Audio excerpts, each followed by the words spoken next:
Welcome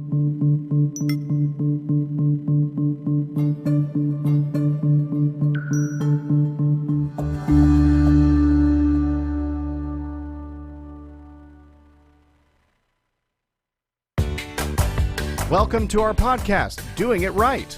This podcast reveals authentic stories from successful leaders doing it right. It's about their journey to become a leader, their choices, motivations, and lessons. In essence, how they built successful personal brands. Your host is Valerie Sokolowski, author of 8 leadership books and nationally known as an authority on executive presence and personal branding. Let's get started. Here's Valerie. How is it possible for one woman to be so talented and the talents are all for the good of other people? Well, that's about my guest today. Dr. Janette McMurtrie has spanned the horizon literally as an American Airline captain, pilot. She's also, listen to this, an ordained chaplain, a registered psychologist with 2 degrees, and was a deputy sheriff. I love that. A deputy sheriff in LA, in the Los Angeles County Sheriff's Department. Whoa. All of this while raising 2 boys as a single mom. Boy and a girl. A boy and a girl. Yes. Okay, thanks for that. A boy and a girl.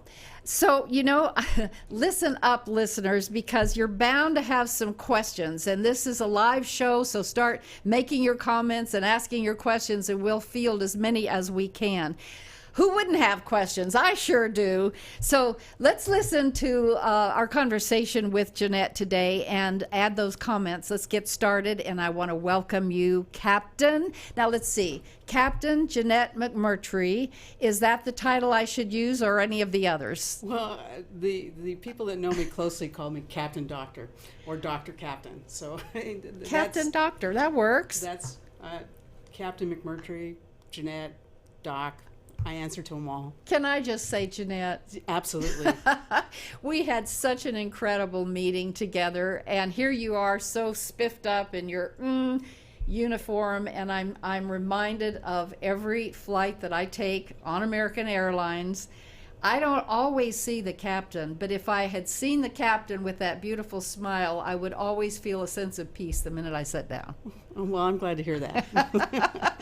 I just would love for you to talk about the fact that in today's world, Janette, statistically, I looked this up, the average person changes careers, you may know this, 5 to 7 times in their life, in their working life.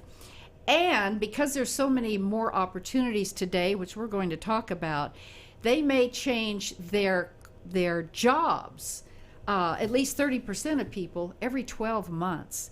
So you have such a list of career paths. Would you just please start with the beginning of, here you were, a single mom, and how did you get your first job? Tell us about it. Well, I really grew up in my dad's furniture business, and so right from the get-go, I was really embodied in leadership of running a major furniture manufacturing company. And through that, I went into law enforcement right out of college and became a deputy sheriff. Why? It was by fluke. It was by accident. I started working and I became a security guard, and a couple of the deputies would come by and check on me and said, hey, why don't you become a deputy sheriff? You're smart, bright, you're athletic. Not now, but then I was. And so they encouraged me to push that direction. And I started taking classes in college about law enforcement, and I actually put in an application. Initially, I was rejected, and then I just sat there and said, you know what, I'm going to try this again. And I just persevered, and next thing you know, I'm in the academy and graduating the academy. And how old? I was 21.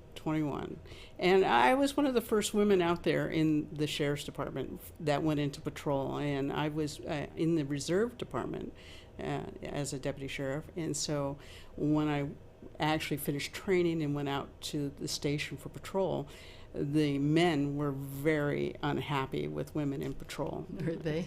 And they would stick me in the back of a patrol car, and that doors are locked and you're behind a cage. And I said, no, this is No. not going to work for me. And so I had to fight the battles back then of getting myself established as an equal person out on the streets. And Right into the battle began. the battle began. The battle began. Janette, that reminds me a quick story. I had a little bit of a battle early on in broadcasting. I was told that a woman would never be on the street handling those gory stories Exactly. because they would never be able to handle it. I'll never forget that as well. I was told that a lot, you know, that you can't do this or you can't do that. And you know, you're right. The women's upper body strength is not the same as a man's usually. And I had to learn to do the job my way and that what worked for me. And that's really important in today's society, that women have to realize that they have to do it their way. And it doesn't make it right, wrong, it just makes it their way. Well, And that's called authentic. yes. Stay authentic. And that crossed over to when I decided to become an airline pilot also, you know, that I have to do it my way. I have to be authentic to myself. So obviously, my next question is about that. Now, at the same time, you had these children, and I how did. old were they? My son was 4 years old and my daughter was 6 months old when I ended up divorcing my husband, my ex-husband. And I had learned how to fly. My dad had airplanes for his business as tax write-offs. So he had a whole fleet of airplanes, all the way from nothing to major twin aircraft to fly around the country for his businesses. And he said, why don't you go down and fly one? And I said, well, not without a parachute. Well, Dad won. He kidnapped me one afternoon and took me down and threw me in an airplane at sunset. And I went up flying and I went, oh, I got to do this. Oh, how old were you then? I was about 20 years old when he first did that to me. And so I was just married. I got married very young. And I started flying just for fun and working as a deputy sheriff. And I turned around and when things went wrong in my marriage, I went, what am I going to do now? Am I going to go in the sheriff's department full time, or am I going to go to the airlines? And I decided that I was going to push through to the airlines. Well, I wasn't quite qualified, and so I went down to the flight school where I'd learned to fly, and I said, hey, I'm going to get my instrument and commercial rating and work towards the airlines. And the men there, the instructors, went, women don't do this. Women don't need instrument ratings and commercial ratings. And so, again, I don't take no for an answer very well. I went over to my dad and I said, let's buy a flight school. Let's buy a flight And school. so my dad bought the flight school, and I hired a female chief pilot under the guidelines that if she'd help me, I'd help her. And she would fly our corporate planes, and I would get my instrument, commercial, and ATP ratings. And so that's how that was done. And I said bye-bye to the boys as they moved on in their careers. So it was kind of a fun little thing of how that started. And I built up my ratings and flew and ended up applying to the airlines because it was the better choice to raise two children Sure. alone. And so And you've been flying how many years? I've been with American 32 years, coming up through the ranks of the regional American Eagle Airlines, which is now Envoy Airlines. Okay. And so I'm what they call a flow-through pilot. A flow-through pilot. Yeah. All right. You do your Don't know time that in the too. regionals, and then you're eligible to go to the American Airlines. All right. So now that's the sheriff. That's the airline. Where does the chaplain fit in, and the psychology degrees? Well, I was chief pilot for American Eagle Airlines, now Envoy, for almost 10 years out of Los Angeles. And when I was there, that's when 9/11 happened. Oh. And I had already been in chief pilot position for quite a while when that occurred, 5 years. And so I had turned around and on a daily basis, the pilots were coming in, I've got this problem or I've got that problem, you know, with my marriage or at home with a child or all these various problems. And I kept sitting down with them and saying, you know, how can I help you? You know, how can I help you do your job better? And, you know, as a leader, that's what you want to do. You want to inspire these men and women to do the best they can. And the only way I can do that is by turning around and saying, hey, what's stopping you from achieving your best? And if they've got a problem at home, let's solve it. So when they'd come to me, rather than sit there and say, well, fix it, I'd sit there and say, how can we help you solve it? And I started using not only my sheriff's background, but I used common sense and say, okay, let's solve the problem. And by doing that, I started to say, am I doing the right thing?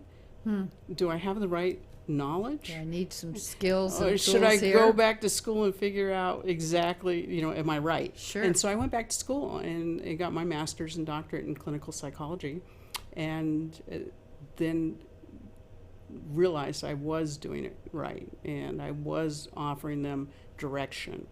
That's great. Because the marriages in aviation failed drastically. What are the statistics? Right now, I would say that the statistics have changed slightly, but back in the day, it was like 1 out of 3 marriages was going to dissolve in divorce. Really? And we found out that aviation marriages would fail even faster, and they kept repeating themselves. And so my dissertation was the effects aviation has on marriage for pilots.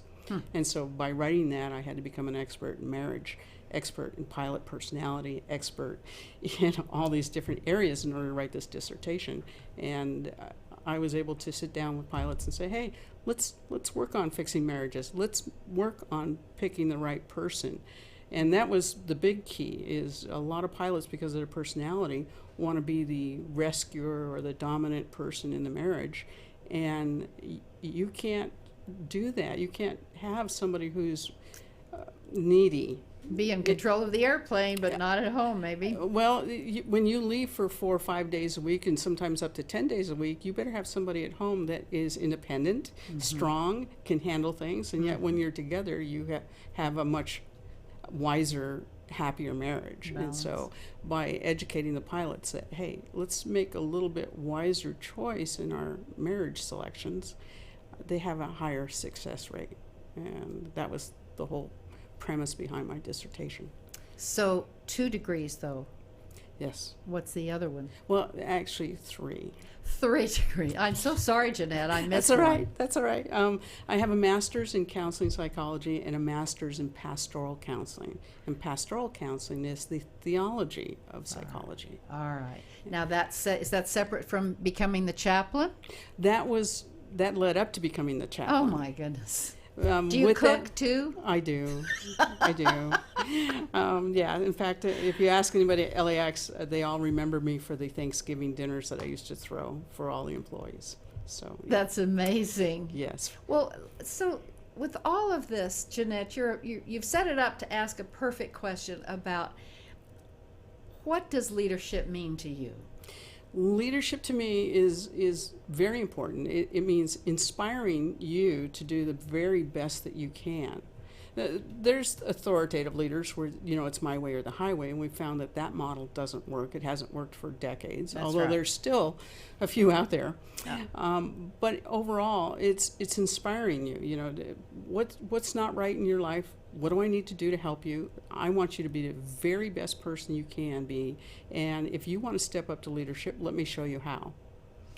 So developing other people, Yes. part of it, Mhm. being inspirational yourself. Mhm. And let's Absolutely. get to the values piece, because you're a woman of great, deep values. How does that play in leadership? Integrity is the only thing. I spent 10 years in management, and there was times when I was asked to do things that I really, really didn't want to do. And, I had to make a choice. Is it something that I want to do, or is it something that I need to do? When it becomes to disciplining people I see. and sometimes removing them from the job, those were things I had to do, and I hated it. Anybody that's in management hates to bring somebody in and say, today's your last day. Right. So those are things that I had to do, part of the job. But if it was a matter of, okay, you got yourself in trouble, And I'm here to either help you get out of trouble or, show you the door. Which way would you like to go? And It's a choice. It is a choice. And my hope was that they would choose that I could help them stay at the job. But I also had to realize that I couldn't sacrifice my own integrity, my own honesty, and my values of what I'm all about, because when it comes down to it, I'm just a pilot. I'm going to go back and fly with everybody that I've ever managed, and I don't want that person across from me to be resentful with me, that I did something wrong with them. I want them to be okay that I did the very best job I could. You were fair. I hope so. And that was something very important to me. That was a value I had as a deputy sheriff. I never did anything to anybody that I didn't feel was just or required. And so that's something that continued into the airlines with me.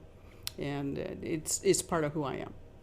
Well, again, that's you can't ever go against your values. Right. Those are your operating principles. Right. When you go against your values, it will not go well with you. That's for sure. No, I'd rather step down from the position than ever sacrifice that part of myself. And I wish that everybody felt that way. Yeah. It's kind of sad that sometimes people seem to be put in positions where a little edginess comes in, but that's why this show is happening, and that's why it's so important to share with listeners, which I'll ask this question to, especially women who are beginning their careers, and things are very different today. What's one piece of advice you would say to a young woman starting any kind of a career, just to be a strong leader from the very beginning? What's one thing that you would encourage them? What I do tell the young women today, because I run around doing conferences, you speak a and lot, seminars, and I tell them, you will be told no. You absolutely will be told no. Ooh, get ready, huh? Absolutely. And Yep. It's your job to sit there and decide whether or not you're going to accept that. If you have a dream or a desire, and it doesn't matter what it is, whether you want to be an airline pilot, a doctor, an astronaut, a lawyer, it doesn't matter what you want to be. Mm-hmm. When you're told no, you have a choice. Accept or fight. And when you decide to fight, you've got to look inside yourself and say, okay, what do I need to do? What do I need to change to make that person understand I am going to do this? And that's happened to me many, many times in my career. Has it? Yes. You've got to have I so agree. And I admire you for saying that to young women right at the beginning. In order to have that strength of I'm going to keep going, it has to be a deep belief and passion that you have. And then, oh boy, watch out, just like for you. Watch out, folks, I'm on my way. We were at the Women in Aviation, Girls' Day in Aviation seminar, or the conference that we held a couple of weeks ago. Mm-hmm. And the young girls, 8, 5, and 10 years old, would come up and talk to us. And what I encourage them is to say, yes, I can. And so I would sit there and say, well, what happens when someone says, no, you can't do it? Mm-hmm. And they would all start chanting, yes, I can. Yes, I And so can. that's been the focus of my entire life. Is I tell my children, I tell everybody that I know, yes, I can. If you really want to do it and you're willing to persevere and you say, yes, I can, you will achieve your goal. Because you're putting it in your mind. That's right. And the brain is a very powerful thing. And what you put in here is just like a computer, Absolutely. right, Janette? And you will get rejected. You will get rejected in many, many areas, many, many times throughout your life. And you just have to sit there and say, yes, I can. And if you do that, you'll get where you want to be. Eventually. Eventually. You never know how and when, but yeah. Yes.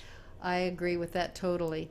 So, you work for an awfully large organization and a fine one, American Airlines, and it's growing and it's changing its culture in many ways.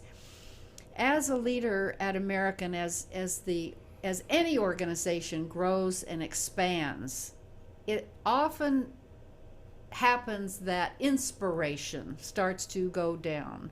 Things are growing, and people sometimes feel left out, or I don't know what's going on, there's too much ambiguity and all of this. How do you personally, in the role that you have, how do you make sure that the values of the organization are being lived out, not on the wall, these are our corporate values, but really living them out, Janette? Well, I'm the first contact that the passengers have. The flight attendants and myself are the first contacts that passengers have when they board the aircraft. Mm-hmm. And so it's my job as the leader on the aircraft to sit there and set the tone with my flight crew, the flight attendants, and my first officer, and say, look, let's give the passengers what they need. Let's let them know that we're here to help them. If they've got a problem, let us know. We'll try and help them out. And by encouraging both my flight attendants and my first officer to reach out to the folks and let them know we're here to help. You know, yes, we're going to run into weather delays. Yes, we're going to misconnect. All these things are going to happen because this is part of the airline industry. But how can we help you? What is it that you need from us to make your day a little bit better? And we do get those passengers coming forward and say, hey, I need a little help with this, or I need a wheelchair, or I need someone to help me, with this, or where's my next flight? Mm-hmm. Just simple little things that offer them a little more comfort, a little more security that, okay, we're going to help you. It's so simple, isn't it? It is so simple. Just reach out and be polite, professional, and help. Yeah. Makes sense to me. Is there a failure that you've had and will admit that turned out okay? No. I've never failed. No, that's not true. There's been times where I've as a deputy sheriff, I was turned down a few times, and it's one of those things where you just keep persevering at it. And being in my dad's business, growing up in that business, we had to experience a lot of little failures and setbacks. And my marriage was a failure, and I had to sit there and say, okay, what part of it was my responsibility? Oh, yeah. It's real easy to say it was all him, but in reality, nothing's all one way. It's that you have to look at yourself and look inside yourself and say, what is my ownership in it? So every time I failed, I sit there and say, okay, what do I need to learn from this?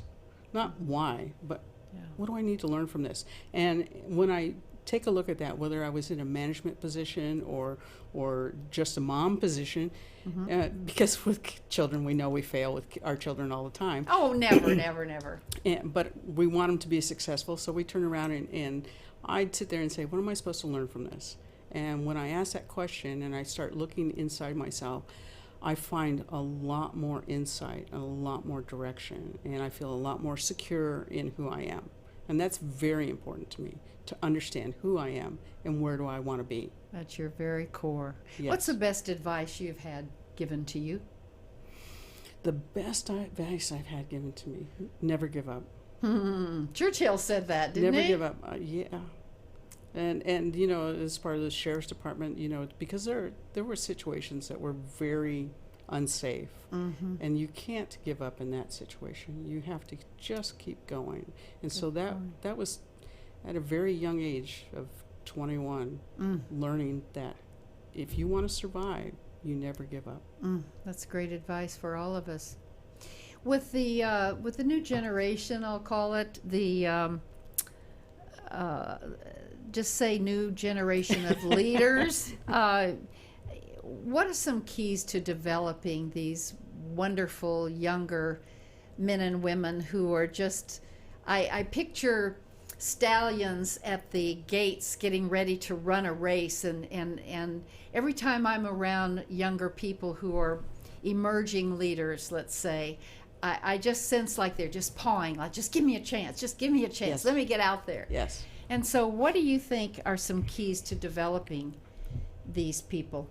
Well, I think we need to encourage them, but we also have to educate them that, look, part of being a leader is listening. Oh, that's a big one. That's a biggie. And not only listening, but really understanding what that person is saying to me. and taking a look and see if we have to explore that more. Do you think young emerging leaders listen as deeply as you're talking about? And if No. not, what are the keys? Here's why I'm asking, listeners.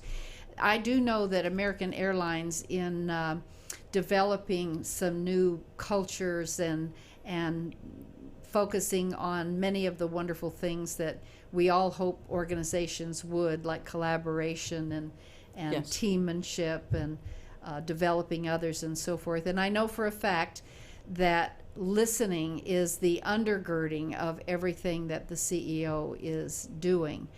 And when I heard that, I thought, well, of course I listen.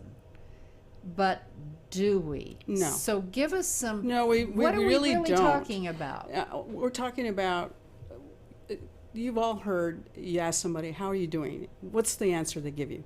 Fine. And is that the truth? Probably not. Probably not. It's just habitual. So you realize, you already know that that's not true. What do you do about it? How do you get that person to open up to you? What's a better thing to say? What's right in your life today and what's not quite right? Where would you like to see things improve? That's with employees. Yes, with everybody. Even walking down the street, though, you just hit on something I think is kind of fun to talk about, which is everyone says, "Hi, how are you? Good. How are you?" Boom. And you realize their life is a mess. Right. And they really need support. And they need a hug. Yeah. So it's important to realize that don't ask a question that you know you're going to get a standard answer that really means absolutely nothing. Ask something that really means something, that they have to take a moment to really respond to. Tell us, what can we ask? Well, one of the things, as Dr. Janette says, All is, right. if you're going to talk to somebody, I use the SET rule. I give a supportive statement. Hey, I really have missed you. I really care about you. Then empathy. I can't imagine what's going on in your life. But the truth is, I know something's not right. What is it? That's if someone is coming to Yeah. you as a boss, let's Yeah. say. Okay. So by turning around and giving them that supportive statement and giving them the fact that you're not walking in their shoes and asking them, be truthful with you, usually opens that door. That's so right. And waiting for them. Don't pressure them, but wait for them. Have an open door policy. I know right now that the leaders at American Airlines that I report to have a very open door policy with me, and I really respect that. And you walk through that open I door. do that quite frequently. But also, the American Airlines is doing a lot of things to change the leadership culture, and we have leadership meetings for women to inspire the women, and we bring in different leaders from all over different organizations and companies to tell their stories and how they got to where they're at. And we also have professional women in aviation, which is part of our organization. So we encourage our women to step up to the leadership roles. Lots of opportunities, it sounds like. Yes. Before we close, why don't you tell the listeners the opportunities that there might be, or at least where to go to find out what jobs might be available? Well, I think you have to look at who's around you and where you want to be. Not today, but maybe in 5 years. And how do I get there and take the steps? It's a step. It's a ladder. You must climb it. You can't jump to the top of the ladder. Oh, darn. You have to climb the ladder. So, be encouraged to take the job. Maybe you don't necessarily see yourself in for a long duration, but it's going to be the next run on the ladder that will encourage you to achieve the goal you want down the road. A stepping stone. Absolutely a stepping stone. I think that's good advice. Yes. Because sometimes I'm finding that people are expecting, well, but I want to be the CEO tomorrow. I don't know that I want to be the CEO tomorrow. In other words, be patient and do this job. Absolutely. If I decided, that I wanted to be the CEO, I would take the steps, and that means I need to really diversify myself in different departments, different areas, and by gaining this vast amount of knowledge, then I put myself in a position to step up to that leadership role. And not necessarily the one I thought initially, but maybe something better. And you never know. You Something never else know. could come up. Absolutely. Where can people go online to see the opportunities at American Airlines? At AA.com, there's a link to careers, and you can go on there and you can find yourself all different entry-level jobs. Obviously with the airlines, as a pilot, you have to have certain skill levels, but there are entry-level jobs at any department in American Airlines. And we have so many departments. We're like a big city, a big, huge organization. You really are. And then you mentioned one other thing I want listeners to know is this organization that you're very involved in, and I know you speak all over the country on all kinds of leadership topics, Janette. In terms of the women who might consider being in some form of the industry, what is that organization called? Women in Aviation. Okay. And it is a international organization, WAI.org. WAI.org. Okay, it's up on the screen. And I belong to the North Texas chapter, which is WAINTX.org. And we inspire all the way from young girls all the way up to women in their careers. And we give out almost $900,000 worth of scholarships last year. Really? For all different areas, whether you want to be in finance, flying, maintenance, dispatching, all these different careers in aviation. And we give out almost $900,000 in scholarships last year. That's really incredible. That's incredible, Janette. It's that's incredible. Really good to know.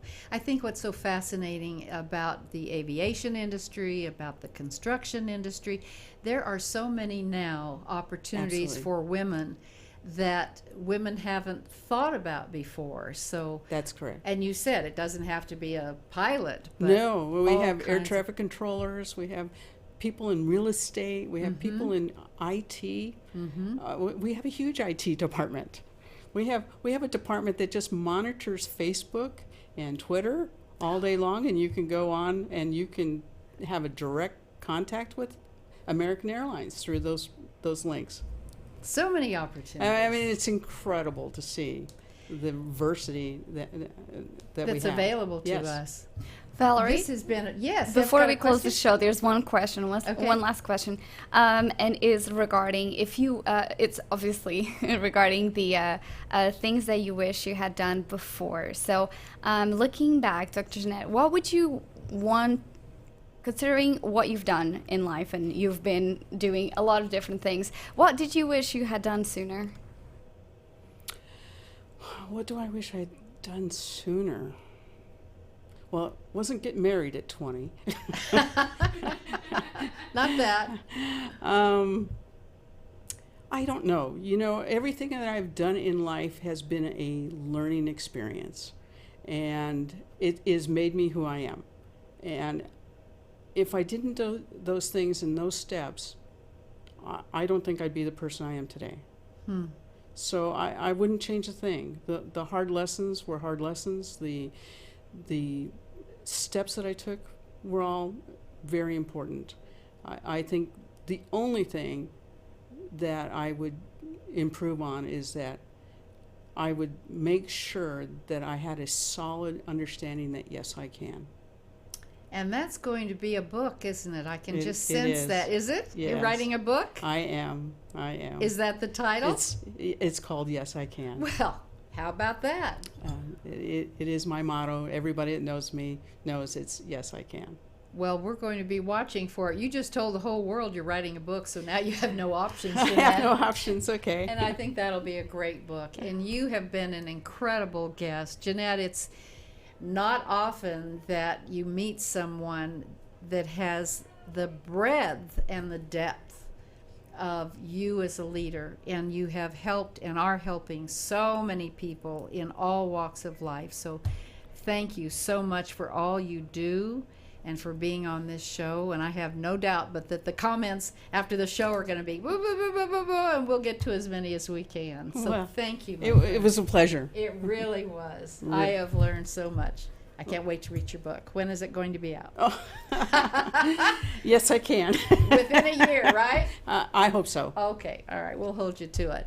And for those of you listening, thank you so much for always subscribing and sharing and doing all the things that have helped this podcast be one of Apple's top 25. I just thank you from the bottom of my heart for that. And it's because of great guests like Dr. Janette. So keep branding yourself authentically, and you can order this book, Do It Right, from which the show is designed, on Amazon.com. And until next time, stay authentic, and we'll see you then. Thanks for listening. To receive Valerie's voice, free monthly leadership tips, and to learn more about her leadership programs and coaching, visit her website, valerieandcompany.com. Next week, we'll be here again to inspire, engage, and equip you with teachable points of view from successful leaders who have been doing it right. Until then, lead authentically.